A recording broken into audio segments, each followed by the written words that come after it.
Hi guys, I want to welcome you back to our third and final study of Luke chapter 15. We'll begin a new study next week, but this week we need to finish the parable with the story of the Prodigal Son, one of the most famous parables Jesus ever told. And so before we dive into that, I want to make sure that you have a Bible with you and some material for note-taking. Please take notes on the things that you find to be the most important. And I want to remind you of a few things that we discussed the past few weeks that really help us understand this parable in a complete way. If you were reading through Luke, just straight through it, a normal reading, the first couple of verses might not mean anything to you in chapter 15. But those verses are really the key to our understanding what is happening in this parable. Let's read those together, starting in verse 1. Now the tax collectors and sinners were all gathering around to hear Jesus. But the Pharisees and the teachers of the law muttered, "This man welcomes sinners and eats with them." Then Jesus told them this parable. Okay, so quick recap. We have two important groups who are listening to Jesus as he teaches about the kingdom of God here. The first group is the tax collectors and the sinners. Now these guys are the most deplorable characters in all the land. They're probably prostitutes and murderers and thieves, and of course the tax collectors who were among the most treasonous people you could have ever come across and absolutely hated. And so that's one important group that's listening to Jesus speak here. But the second group is the Pharisees and the teachers of the law. And these were guys who were so religious that they had memorized the Torah. They had memorized Genesis, Exodus, Leviticus, Numbers, and Deuteronomy. And how many of you know, you got to be pretty dedicated to memorize Leviticus? I mean, if you've read through that, you know how laborious that might be. And so these guys have paid their religious dues. And no matter how religious we are, no matter how many times we attend church every week, or how much of Scripture we've memorized, these guys are better than us, okay? At least in their own minds, they are. In their minds, there's nobody that can measure up to their level of religiousness, and so they should hold a special relationship alongside God. Well, we read in the last 2 weeks about a lost sheep and a lost coin. And in both of their stories, something comes up lost, and then that lost item is sought by its owner, and that item is found, and then there is a joyous celebration when the item is eventually found. And all the time in the back of our minds, we're kind of reminded of Luke chapter 19 that says, "For the Son of Man came to seek and save what is lost." And Jesus will expound now in the parable, or in the story of the prodigal son, upon how he seeks and saves the lost. And so we begin in verse 11 of chapter 15, and we read, Jesus continued, "There was a man who had 2 sons." Now let's stop right there real quick, because that number 2 seems more and more prevalent as we make our way through this passage. We've already read 2 stories in anticipation of this one. We've read about 2 different lost items. We have 2 groups that are listening to Jesus, and now we're reading about 2 sons. And so that strikes me as intriguing. It seems like there's got to be some meaning there. So let's move on and start in verse 12. The younger one said to his father, "Father, give me my share of the estate." So he divided his property between them. Not long after that, the younger son got together all he had, set off for a distant country, and there squandered his wealth in wild living. After he had spent everything, there was a severe famine in that whole country, and he began to be in need. So he went and hired himself out to a citizen of that country, who sent him to his fields to feed pigs. He longed to fill his stomach with the pods that the pigs were eating, but no one gave him anything. When he came to his senses, he said, "How many of my father's hired servants have food to spare? And here I am starving to death. I will set out and go back to my father and say to him, 'Father, I have sinned against heaven and against you. I am no longer worthy to be called your son. Make me like one of your hired servants.'" Okay, let's stop there for a second. Now, who among us doesn't feel like we've got some experience with what the younger son is doing? You know, I've been in church my whole life. You could say I was born under a pew. I've been leading, singing, and preaching since I was very young. And still, even having been brought up that way, there have been times or seasons in my life when I've decided that I know what's best and I'm going to do life my own way.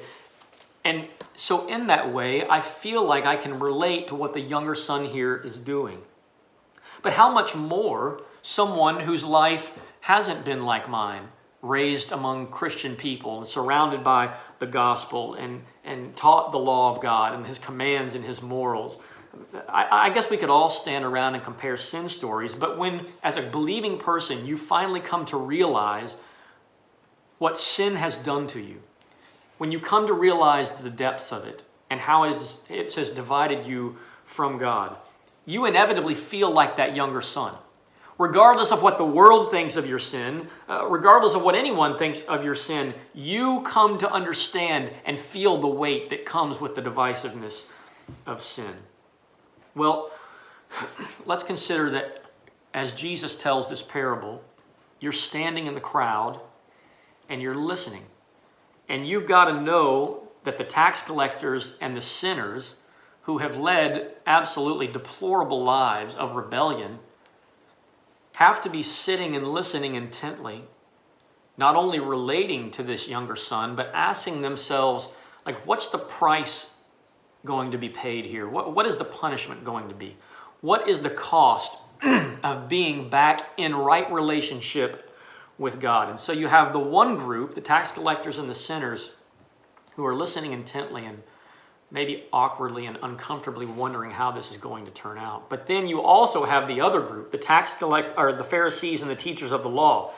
And they're thinking, they're excited about this part. Like, they are looking forward to seeing the punishment that the younger son gets, because he has absolutely trashed his father's name, gone off in rebellion, doing whatever he wanted. And so the punishment better fit the crime is what this group is thinking.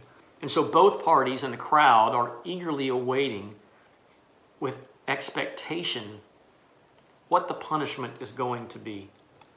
And then Jesus flips the script in a way that none of them could have seen coming. And so we pick up in verse 20. So he got up and went to his father. But while he was still a long way off, his father saw him and was filled with compassion for him. He ran to his son, threw his arms around him, and kissed him.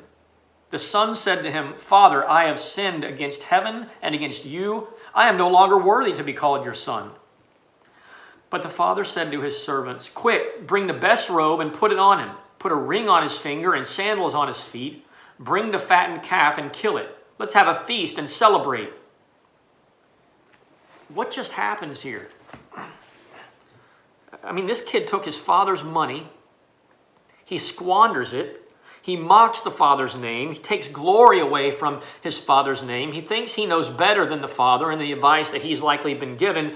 And when the father greets him, having been looking for him still, having run to meet him, he doesn't even ask for an apology. He doesn't ask where he's been. It doesn't seem as though he even cares. In fact, there is not one moment in this meeting where there is time for shame or guilt or awkwardness. There's not a moment that the father stands there wagging his finger at him or shaking his head. The father takes all of it on him. He takes all that burden, all that shame, all that guilt. His joy is so great that with one decisive action, he expunges all the awkwardness and all the shame and all the fear from the equation in a way that the son will never, ever forget. When I was in the 4th grade, we had moved from Texas to Ohio. And I guess in some way I was a little more interested in being socially accepted that year than I was in maintaining my grades. And at the end of one of the quarters, I realized that I had gotten a grade on my report card that was unacceptable in our family. Unacceptable simply because my parents knew the ability that I had. And I was terrified. I remember it was a Wednesday. I was terrified to go to church that night because on Wednesdays, we always met Dad at church. Dad didn't come home before church. We would meet him there. And I knew that he was going to know about this grade, and I just knew for sure that I was going to be in real trouble. Well, the way our church worked was on Wednesday nights, we spent the first 10 or 15 minutes, everybody together in the auditorium. And after a short devotional, we would dismiss for class. And I sat in the auditorium where the youth group usually sits, and it was in front of where my parents would sit. And I could just feel the heat on my neck from the eyes of my father, who I was certain knew about my awful grade. And when we were dismissed for classes, there were two exits to the auditorium. There was one behind me, but there was one in front of me. And I thought, I'm taking the one in front of me. That way I don't have to see Dad. And so we dismissed for class, and I'm walking toward class. And as I walk, I feel this big bear paw of a hand rest on my shoulder and turn me around. And I turned around and looked straight into the eyes of my father, who was for sure going to eliminate me from this world. But in a moment that I will never forget, my father simply told me that he loved me, and he gave me a hug. And how many of you know that the grace shown me in that moment was far less than the grace shown this young man in his story? And yet here I am 30 years later telling that story. Why? Because how do you forget grace like that? You don't. That's why I'm still telling this story. How do you forget that kind of grace? The grace you didn't expect, the grace you didn't deserve. Our Father celebrates the salvation of his sons and daughters. He celebrates in all three of these stories in a way that I don't know if you and I can even understand. Well, let's get back to the crowd, because you can hear a pin drop in this crowd. The tax collectors, the murderers, the prostitutes, the thieves, and the sinners, their jaws are on the floor. Their eyes are wide. They're kind of darting back and forth between Jesus and the Pharisees and the teachers of the law, whose eyes are equally as wide, whose jaws are equally slack, and possibly with some steam coming out of their ears. And Jesus isn't even done yet. Verse 25 says, well, let's start in 24. This son of mine was dead and is alive again. He was lost and is found. And so they began to celebrate. Meanwhile, the older son was in the field. When he came near the house, he heard music and dancing.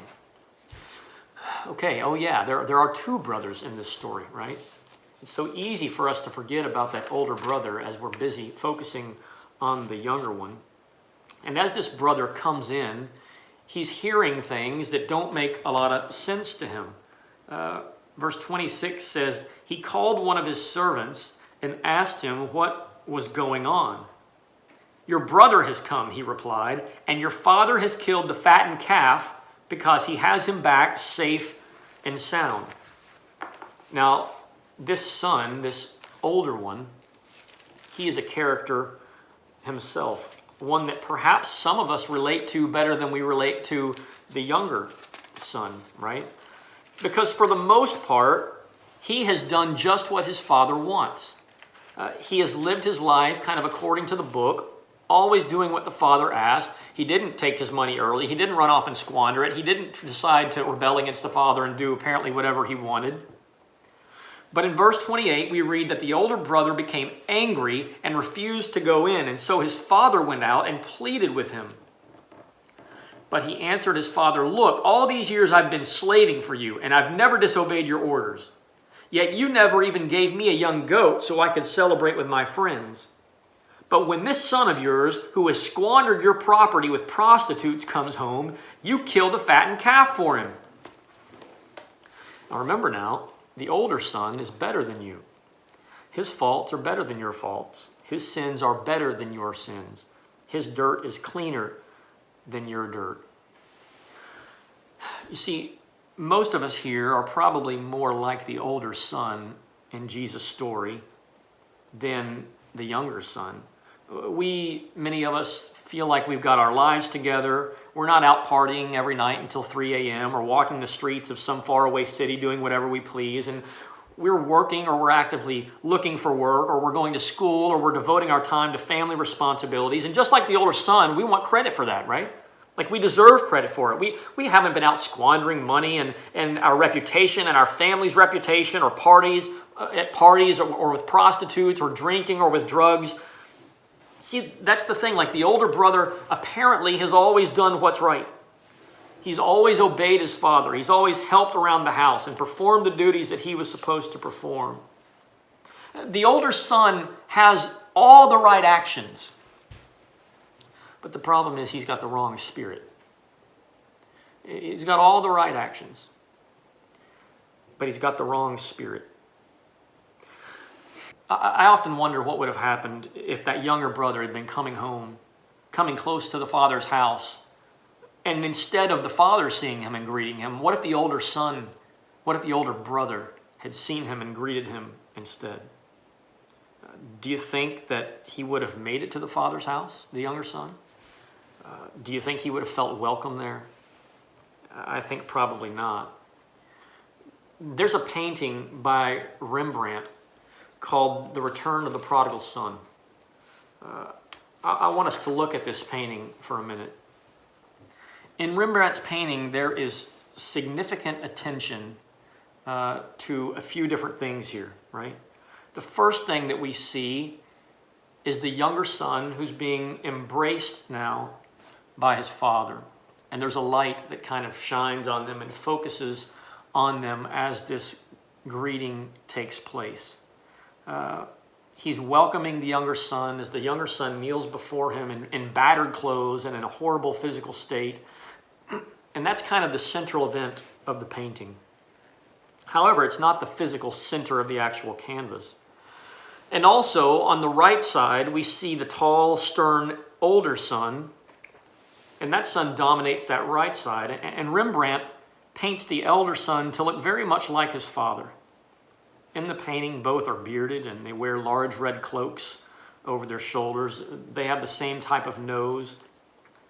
And the artist shows a light on both the father and the elder son's face. They are so much alike in physical appearance. One couldn't look at the older son without knowing that he comes from the father, right? But what a painful difference there is between the two. The father bends over his returning son, but the older son stands stiffly erect, a posture accentuated by a long staff reaching from his hand to the floor. And the father's hands are spread out, and they touch the younger son in a gesture of blessing, but the older son's hands are clasped together and held close to his chest. It's a very interesting painting, and one final detail that we'll look at in just a few minutes. But as we explore these two characters, as we look at these two sons and we consider their lives and we consider their responses, I have to wonder, what does this have to do with sheep and coins? What does this have to do with a lost sheep far away from his shepherd, or a lost coin somewhere in the dust amongst its owner? I think what Jesus is trying to convey to us through the first two stories and now on into this one is that you can be lost far away of your own wandering, like a tax collector, a prostitute, a murderer, a thief, like a sheep. But you can also be lost nearby, dusty, in darkness, alone, like a coin. You can be lost in rebellion, or you can be lost in religion. Lost is lost. And being lost is ultimately a matter of the heart, not a matter of location. You know, everyone loves extending grace to the younger brother, right? Extending grace to he who has been in such great depths and has finally come back from his wanderings. But what we wind up doing really is judging that self-righteous older brother. But that's not what the father does, right? The father doesn't judge him. The father invites him in. He says in verse 31, "My son, you are always with me, and everything I have is yours. But we had to celebrate and be glad because this brother of yours was dead and is alive again. He was lost and is found." not only did the younger son who left home to look for freedom and happiness in a distant country get lost, but somewhere along the way, the older brother who stayed also became a lost man. I mean, from the exterior, he did all the things that a righteous person would do. But inside, he wandered away from his father. He did his duty. He worked hard every day. He fulfilled all his obligations, but he became increasingly unhappy and unfree. Because for that son, obedience became a duty. It was a burden to him. It was like being a slave to him. And if we're honest, I think it's likely that we too are or have been the older son. Let's go back to that painting for just a second, because I want you to look at one final detail. So you see that there's light on both sides of this painting. On the one hand, highlighting the father and the younger son. On the other hand, perhaps highlighting the older son. But if you look in the middle of the painting, there is one character who looks neither at the father and the younger son, nor at the older son. It's a very faint face, and I find him especially intriguing. Because instead of looking at one of those two parties, it appears as though he's looking at you. Appears as though he's looking at me. I wonder what he's saying. Maybe he's wondering which one we're like. Maybe he's inquiring as to the condition of our hearts. You know, we have a tendency to think of lostness as those whose acts are quite visible, whose sin is shown in the departure from church, or the younger son who has sinned in such a way that all could see and identify that he was obviously a sinner. He misused his money and his time and his family, and what he did wrong, not only his friends and family knew, he knew it himself. The older one, however, is more difficult because he appears to be righteous. He's done all the right things. He was obedient and dutiful and law-abiding and faithful and hardworking and respectable. And he seems like a model son, a son who lived his life in service to his father. But what we find is that he lived his life serving his father not out of love, but out of duty. And so the older brother, in some ways, is just as lost as the younger son had been. You can be lost nearby. You can be lost far away. I think so many Christians live their lives feeling that they'll be able to earn their reward. But we follow God out of love, not out of duty. You know that most people are saved, most people become baptized for one of two reasons.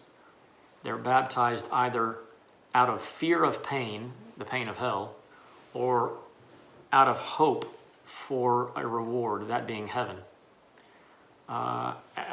This is just simply natural. How many of you know that I certainly want to go to heaven, and how many of you know that I certainly want to avoid hell? But neither one of those should be the primary impetus behind being in relationship with Jesus Christ. The primary reason for being in relationship with Jesus Christ is one of love. This is love. Not that we loved him, but that he loved us and died for us. And so I love Christ and I follow Christ and I obey Christ, not for the hope of going to heaven, though I certainly have that hope, and not for the fear that I might wind up in hell, and certainly I don't want to wind up there. Ideally, I follow Jesus Christ because he first loved me, and the grace that he showed me, I cannot forget it. I cannot forget all that he's forgiven me for. I cannot forget all that he's forgotten in terms of my own sinfulness. Well, as we close, one of the most enjoyable things about this parable to me is that it has no ending. The shock really is that the parable, as it closes, The guests wait and the musicians pause, and God asks each one of us what we will do in response to his grace. And we don't see what the older brother does. Does he go into the banquet? Does he stay outside and pout? Like, the question just kind of hangs there, suspenseful and unresolved. There is no resolution. There is no reconciliation. I wonder who you identify with in this story. Perhaps you identify with the younger son who has found himself now far away from the father. Perhaps you identify with the older son who has always done what he was taught, but has become more of a burden to you than anything else. But regardless of which one you identify with, I hope you can understand the immeasurable grace of God and how it scandalously forgives us of things that we have no right to be forgiven for. This is the greatness of Luke 15. A shepherd who would seek his sheep and rejoice. A woman who would seek after her coin and rejoice. And a father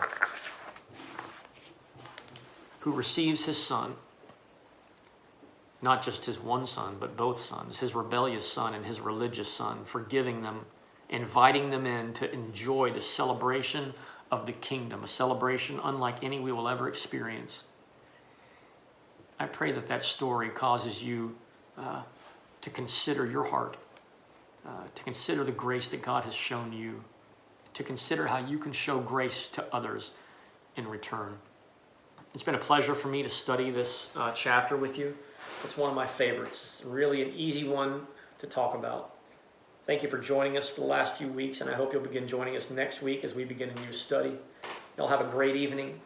We'll see you soon.